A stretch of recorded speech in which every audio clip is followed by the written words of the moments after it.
Hey guys, what's up? What is the best medium for fantasy? What is the best way to tell a fantasy story?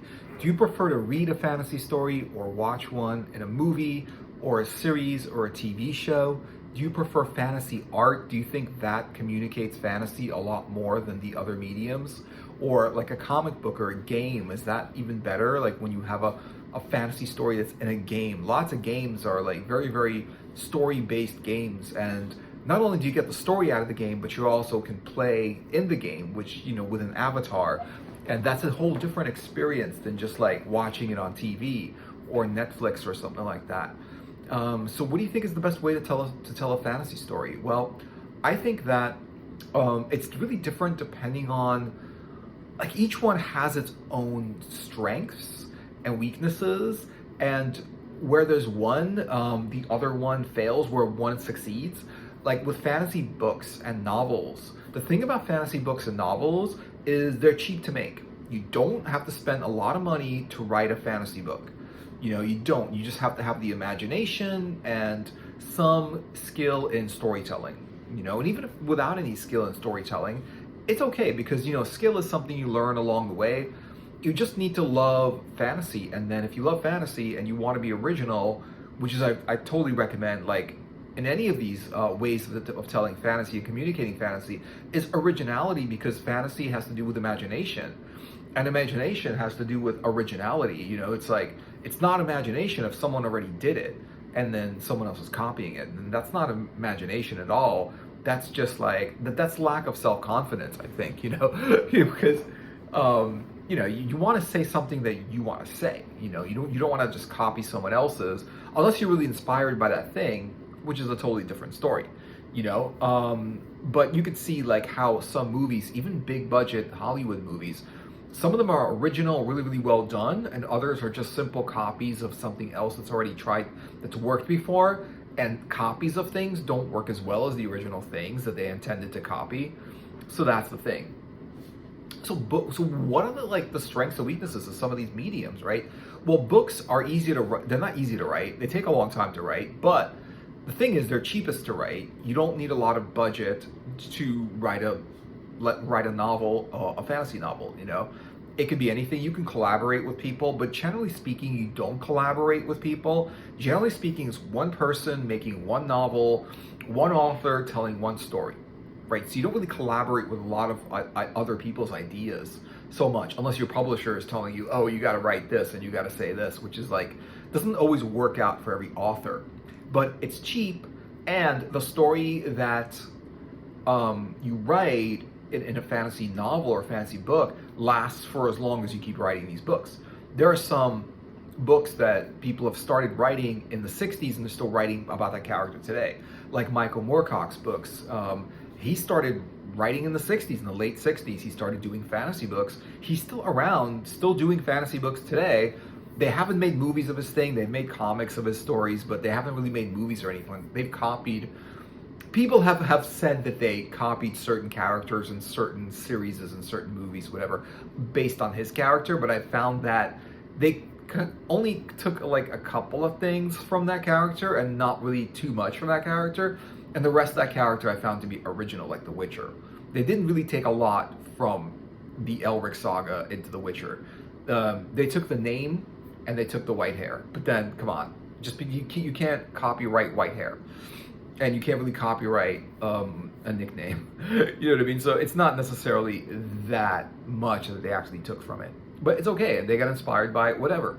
And so that's the advantage. You can make it as long as possible. Piers Anthony started writing the Xanth series, I don't know for how long ago, but right now, he's on like the 20th, 30th book of it. And this is a series that's been going on, a fantasy series that's been going on since, I don't know, I'm going to estimate around the 70s, and it's still writing new novels in that story now, today. So like, the thing about it, it's like you don't have to have a lot of people. One writer, or anyone that can write, that knows how to write words, can pretty much sit down and start telling a story. And it doesn't get messed with a lot. Like if someone wants to make a movie and they go to like a movie studio, or like they go to Hollywood and say, we want to make this movie, this is our idea, this is our script and everything. And the Hollywood movie studio is going to say, we'll fund your movie and we'll give you the $2 million you need to make it, but we want you to do this, and we want you to get this actor, and we want you to, say this instead of that, and we want to change it, and we want to make it a little bit different, And that's the thing with movies. It's just like, the artist doesn't have a chance to really tell his own story with movies. And this is why movies, like a lot of them come out bad, because people are just, they're investing in it, so they're like, okay, we want to do it our way. But they're not really the movie, they're not really the artist, they're just the investor, and their way is the likelihood of that movie making as much money as possible, rather than what it's supposed to do. What people go to that movie for is to see a story being told. And so writing a fantasy story, it's cheap, and you could pretty much write it in perpetuity. You could write it forever. You can keep writing it. You could start writing it today. 10 years later, you can still keep writing this story, right? I mean, you could just keep writing and keep writing. And the thing is, there's really no deadlines. That doesn't cost anything. You could sit down with a pen and a piece of paper and write a novel, So there's that. And then that's what's so great about it. Also, it allows one person to tell their own story without a lot of interference with a lot of other people that might not really understand what the hell that guy's talking about, So that's the one thing. The thing is, it's only words. You're communicating with words. And it's not as visual as a movie is, or a comic book, or a game. With a movie, their advantage is the visual aspect of it, right? So describing a fight between a hero and a monster is not the same thing as acting out a fight between a hero and a monster on a movie screen. Completely different. I mean, it's much more enjoyable. So when you do write a movie, when you do write a book, you can describe what's happening in the book, but some things in description is better if you actually play it out, act it out, and people actually visually see it. So if you describe how this dragon looked like in a book, it would be better to actually paint the dragon and, do fantasy art and have the dragon, like, how does the dragon look? Like in a comic book, you can actually draw the dragon and see how it looks. In a movie, you can create with CGI, computer generated effects. You can create dragons, and you can create a bunch of stuff that it shows, what you're trying to describe. Like a fight between people is better in a movie than it is in a book. A story could be told in a nice way, thoughts of what people are doing, people talking to each other, things like that, ideas, and a lot of things, could be communicated really, really easily with words. But in the end, you're just reading words. You're looking at a page of words, and a good writer can actually make you feel like you're not actually looking at a page of words. A good writer will make you feel like you're listening, you're reading this story, and it's sparking your imagination and taking you to faraway places that you might not have, imagined if you haven't read the story. So basically, when you read a book, you're looking at words, but what you're really looking at is your own imagination from reading these words, and what the imagination is being provoked through the story, through the pages, and through the words.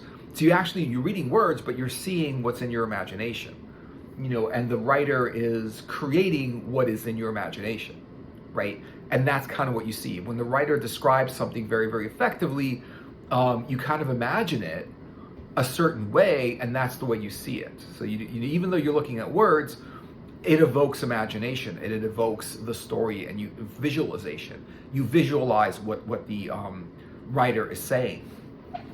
But in a movie, what's cool about the movie is it's visual already. You don't have to imagine it. It's there in front of you, and fights and special effects and spaceships and laser fights and sword fights and magic and wizards and all kinds of wizards shooting balls of magic and fire at someone else. These are things that work really, really well in a movie or a comic book. Comic books and movies are really, really similar. The thing about comic books, though, in a fantasy comic book, it's the same thing, but it's only a few people working on it. It's sort of if you can get a good artist and you put it together with a good writer, or maybe one person that draws and writes, you can get a really good comic book, you know. And but the thing is, they're like these just panels, you know, and everything is like still, whereas a movie kind of flows, I think. I mean, I like comic books because, you know, some stories you can only get in a comic book, right? And some stories you can get in a book, in a comic, in a game, in a movie, you know, in a TV show, in a play. You know, like some stories are just being told in every medium whatsoever, you know. And like Harry Potter, they're just telling that all over the place. Or like Lord of the Rings, they started with the books, and then they went into the cartoon, and then they went to the movie, and then they have the comic book, whatever. I'm pretty sure they have a Lord of the Rings comic book or a Hobbit comic book somewhere. I know someone did it. Like I don't think I haven't even read it or remember seeing it, but I know it's there. I know it's there. Someone made a Hobbit comic book or a Lord of the Rings comic book. You know, they just did. Because they make comic books from every story. Like if there's a good movie that came out, oh, we'll make a comic of it, right? You know, and the thing about the movie is, yeah, there's great special effects and everyone's acting stuff out, and with really good actors and writers and special effects and directors and everything, you can get an amazing looking movie, but it's expensive. And the thing about movies is they're 2 hours long, and that's it.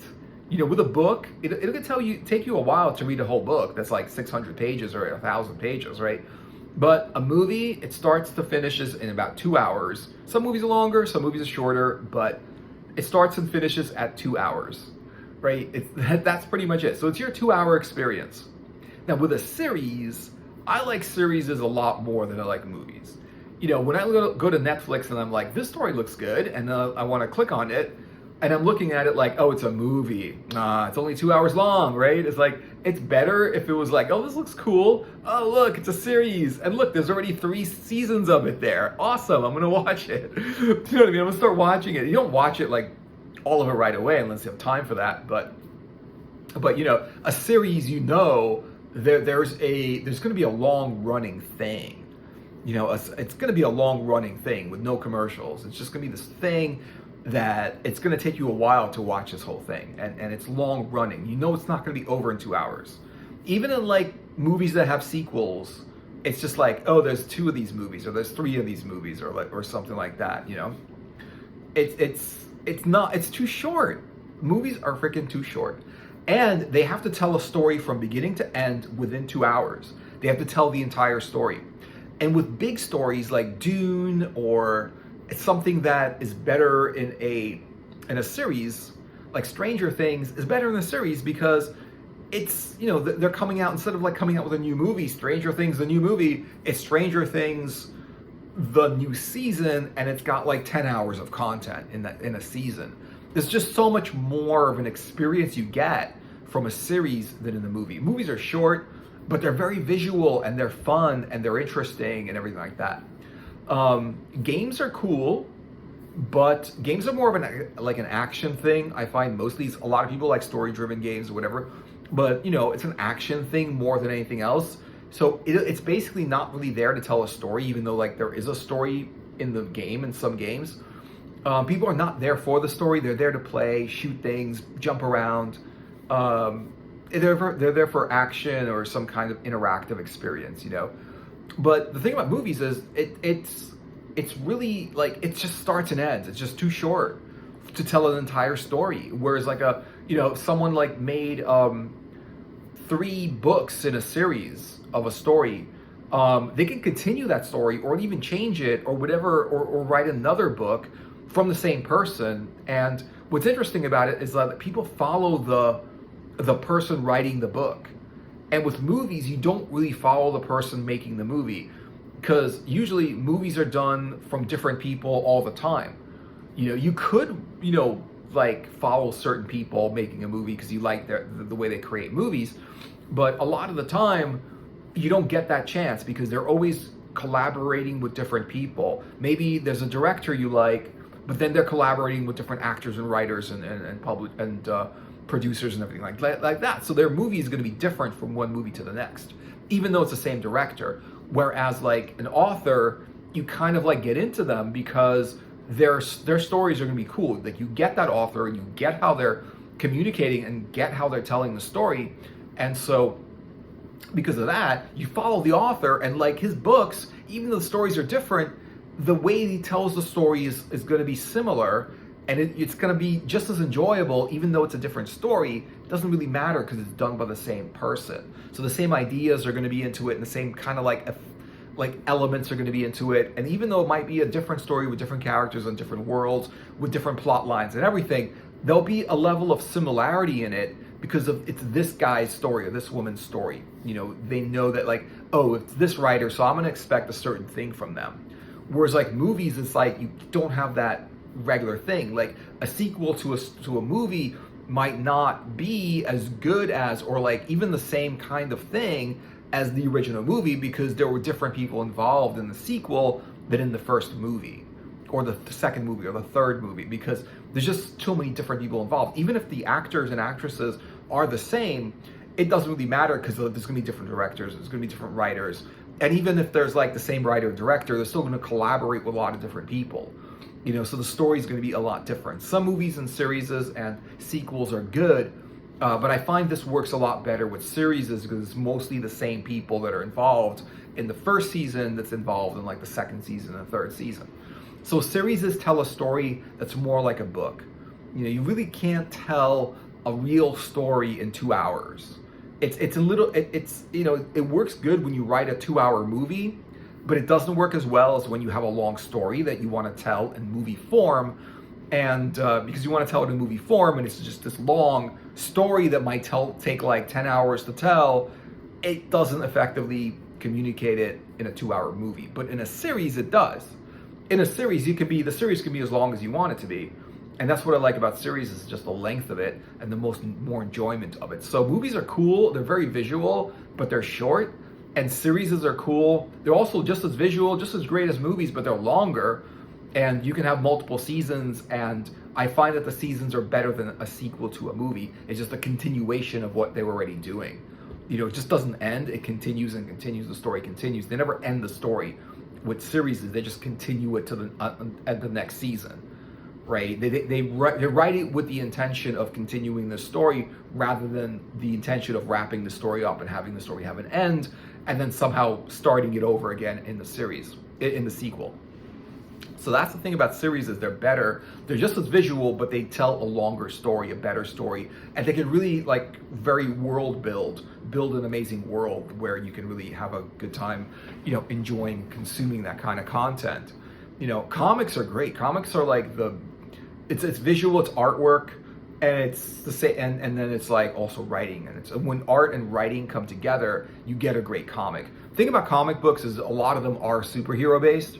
And I find a lot of them are not superhero based, and those are amazing. Don't really watch and read the superhero comics, but there's a lot of great comics out there. And what you really look for with comics is the quality of the art and the quality of the story. And when you put those together and they kind of make sense, then you get really, really great comics.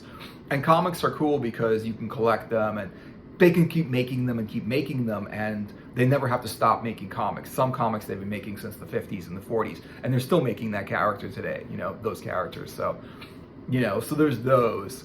So yeah, so let me know what you guys are thinking in the comments about all this.